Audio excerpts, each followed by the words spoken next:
Good morning, good afternoon, or good night, my fellow Chibits. Today, I'm here to bring all of you the weekly anime review of Assassination Classroom Season 2, Episode 3.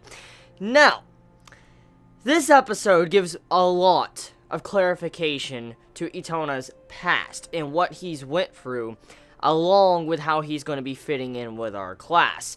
Now, I remember when Season 1 first aired, I remember my general reaction when I was an anime watcher. I was very interested in Itona's backstory, to know more about his character, why was he working with Shiro, what has really happened to this boy.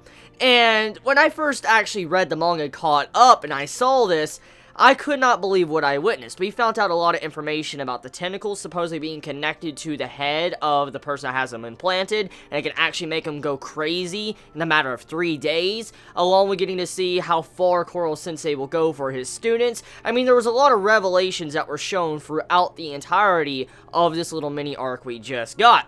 And I know many anime-onlys at this moment are probably freaking out to some of the revelations, especially when it comes to the tentacles, because we found out that whoever has these tentacles implanted inside their head, that means that they're slowly having these tentacles, like, enter their brain and fucking with them, and if they don't get, like, their daily maintenance, it's gonna cause it to where they're gonna go crazy and they will die. So, that's kind of sad, if you think about it. But thankfully, at the end of the day, Itona was saved, and the tentacles removed, and he's now joined our cast of characters and become, like, a permanent member of Class E.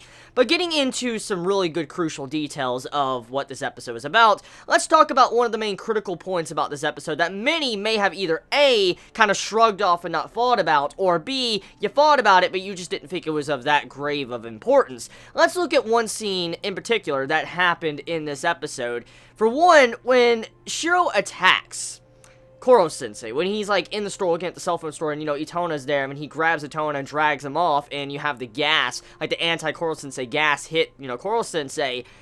In that scene, Koro Sensei took a lot of damage by helping out Class E. Now, this is not technically the first time we've ever seen Koro Sensei try to help out Class E at the risk of his own self. We've seen this dozens of times in the first season. But this is once again a reoccurring thing we really need to take note of when it comes to, like, some of the arcs we have gotten throughout the entirety of Assassination Classroom, because once again, it shows Koro Sensei is taking hits for his fellow students, and when, in all likelihood, that's causing him more havoc than actually if he would have just dodged it. Like, he wouldn't have been hit if he would have just dodged it and forgot about his students. So that is also one of the crucial weaknesses if you look closely at Koro Sensei's character in the grand scheme of things. Now, the next thing you need to wonder about is how is this going to tie into everything in the near future, along with the possibility of setup, because you saw to where Shiro is trying to figure out any way he could possibly use Itona or anyone around him as pawns for he could,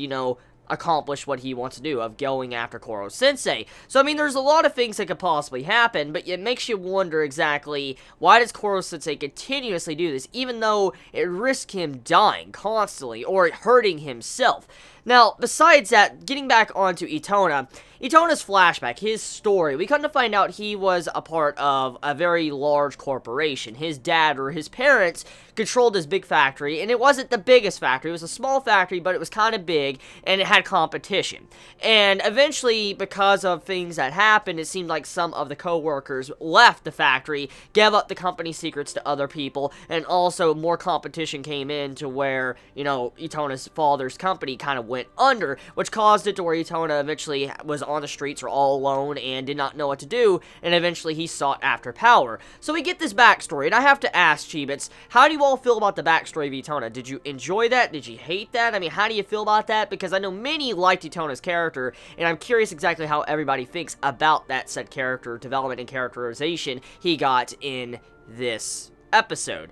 Now, in the long term, though, when we get to see how the ending of this episode is done, especially with, Terasaka kind of welcoming Itona with open arms, like, hey, you can join our group, pretty much. Well, he didn't say that, but, I mean, he might as well have. He's like, you might as well join my group, we're best buddies. And, I mean, overall, it just really makes Terasaka's character so much better than it was when this series first began. Because let's think back. In the first episode of Assassination Classroom, like, if you remember the first episode or first chapter, You remember where Terasaka, he used Nagisa as like a meat shield to try to go after Koro-sensei? You remember that? And Koro-sensei got fucking pissed off and he went after the nameplates of all the students that were supposedly causing harm.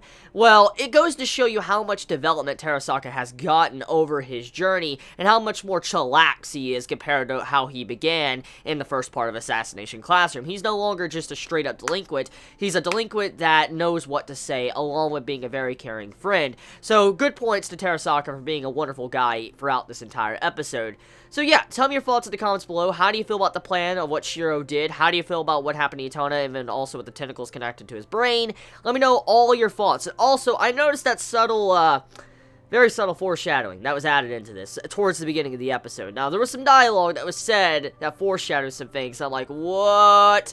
Because I just cannot believe how much foreshadowing is in this series. I missed when I was reading the manga. Like, when I finished the first season, I started reading the manga, and to see some of the things I've noticed throughout these episodes already that's aired that I didn't notice when I read the manga, it's kind of fucking crazy. Like, it's unbelievable certain foreshadowing points that doesn't seem like much, but it foreshadows some certain events. But anyways, you all have a wonderful day or nights wherever you live. Please be safe. Chibi out.